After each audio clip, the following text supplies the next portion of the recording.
बिजली पर सरकार का बड़ा फैसला आया है, जिससे उपभोक्ताओं पर इसका असर पड़ सकता है। वहीं छोटे से बागवानों के लिए भी सरकार ने बड़ी राहत का ऐलान किया है। इसी के साथ सरकार ने मनरेगा खातों में भी बड़ा बदलाव किया है। वहीं एक बार फिर एचआरटीसी पेंशनरों ने सरकार के खिलाफ मोर्चा खोल दिया है। नॉक्स न्यूज में आप देख रहे हैं हिमाचल दिन भर। आज तारीख है 7 जनवरी 2026। आइए जानते हैं क्या है हिमाचल की अब तक की बड़ी खबरें। हिमाचल सरकार के फैसले के तहत बिजली बोर्ड को अब सतलुज जल विद्युत निगम की नाथपा झाकड़ी और रामपुर परियोजनाओं से मिलने वाली 438 मेगावाट निशुल्क बिजली नहीं मिलेगी। ये बिजली राज्य सरकार ऊर्जा निदेशालय के माध्यम से बेचकर राजस्व बढ़ाएगी। वहीं इससे बोर्ड को मांग पूरी करने के लिए अन्य राज्य से बिजली खरीदनी पड़ सकती है। वहीं कैबिनेट ने 25 मेगावाट से कम क्षमता वाली परियोजनाओं को रॉयल्टी शर्तों में राहत देने का फैसला भी लिया है, जिससे 500 से अधिक छोटे प्रोजेक्ट्स को लाभ और ऊर्जा क्षेत्र में निवेश को बढ़ावा मिलने की उम्मीद है। हिमाचल प्रदेश पथ परिवहन निगम के परिचालकों को बड़ी राहत मिली है। हाईकोर्ट ने 20 साल की नियमित सेवा पूरी करने वाले एचआरटीसी कंडक्टर्स को 2 अतिरिक्त वेतन वृद्धि देने के आदेश दिए हैं। वहीं निगम को 6 महीने के भीतर ये लाभ लागू करने और सभी पात्र कर्मचारियों को सूचित करने को कहा गया है। कोर्ट ने 8 मई 2023 का वो आदेश भी रद्द कर दिया है, जिसमें इंक्रीमेंट देने से इनकार किया गया था। ये फैसला रजनीश कुमार बनाम एचआरटीसी मामले में सुनाया गया है। कोर्ट ने माना है कि 2015 की अधिसूचना के तहत 20 साल की सेवा पूरी करने पर 2 अतिरिक्त इंक्रीमेंट मिलना कर्मचारियों का अधिकार है। इस फैसले से एचआरटीसी के सैकड़ों लंबित मामलों में शामिल कर्मचारियों को राहत मिलने की उम्मीद जताई जा रही है। मनरेगा के तहत राज्य में चल रहे सभी सिंगल नोडल एजेंसी खाते बंद कर दिए गए हैं। अब केवल विलंबित मुआवजे के भुगतान और वसूली से जुड़े खाते ही सक्रिय रहेंगे।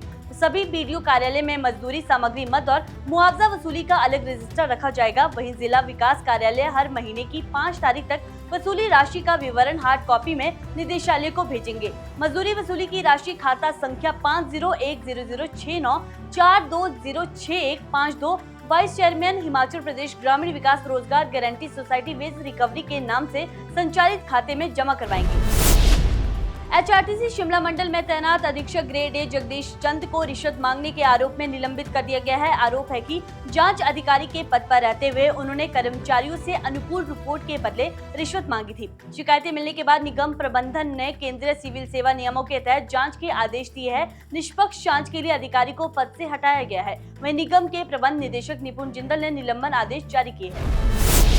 हिमाचल प्रदेश हाईकोर्ट ने शिमला नगर निगम मेयर का कार्यकाल बढ़ाने वाले मामले में राज्य सरकार पर 50,000 रुपए का सशर्त जुर्माना लगाया है। अदालत ने सरकार के देर से जवाब दाखिल करने पर ये कार्रवाई की है और शहरी विकास विभाग को नोटिस जारी किया है। खंडपीठ ने सरकार को 2 दिन में आपत्तियां दूर कर जवाब रिकॉर्ड में लाने का निर्देश दिया है। ये मामला मेयर का कार्यकाल 2.5 से 5 वर्ष बढ़ाने के लिए लाए गए अध्यादेश से जुड़ा है, जिसे राज्यपाल की मंजूरी अभी तक नहीं मिली है। वहीं अगली सुनवाई 24 फरवरी 2026 को होगी और अदालत ने स्टेटस रिपोर्ट दाखिल करने को भी कहा है।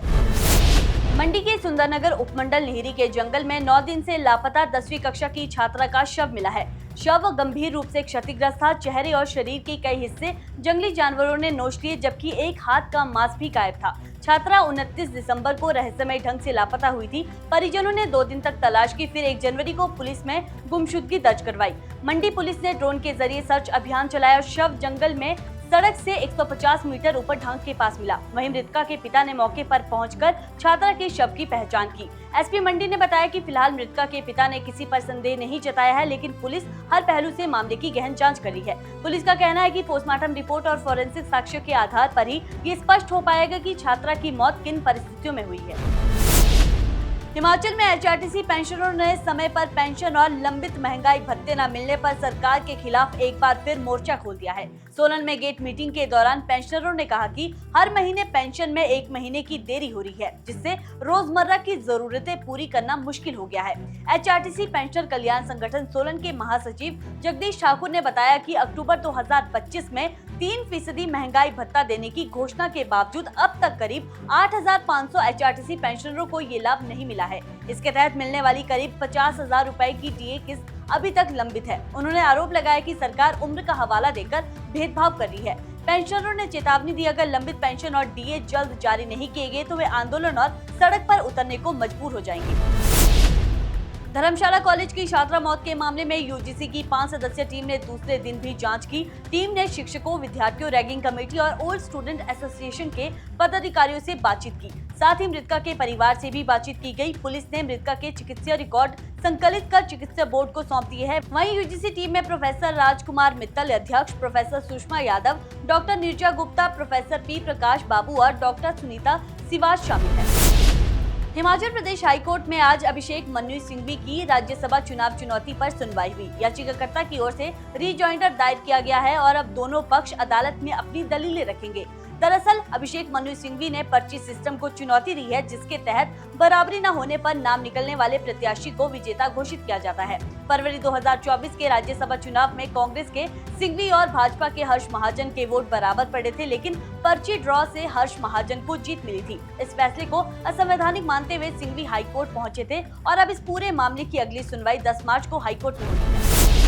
हिमाचल प्रदेश के सबसे बड़े किसान बागवान संगठन संयुक्त किसान मंच की मांग पर सरकार ने छोटे बागवानों को बड़ी राहत दी है। MIS के तहत अब 100 बोरी से कम सेब बेचने वाले बागवानों से खतौनी, जमाबंदी या अन्य राजस्व दस्तावेज नहीं मांगे जाएंगे। सरकार के निर्देश के बाद HPMC ने इस संबंध में अधिसूचना जारी कर दी है। अधिसूचना के अनुसार MIS सीजन 2025 में 100 से कम सेब की बोरियां लाने वाले किसानों को केवल फ्रूट रिसिप्ट के आधार पर भुगतान होगा, जबकि 100 से अधिक बोरियां बेचने वालों के लिए पुरानी व्यवस्था ही लागू रहेगी।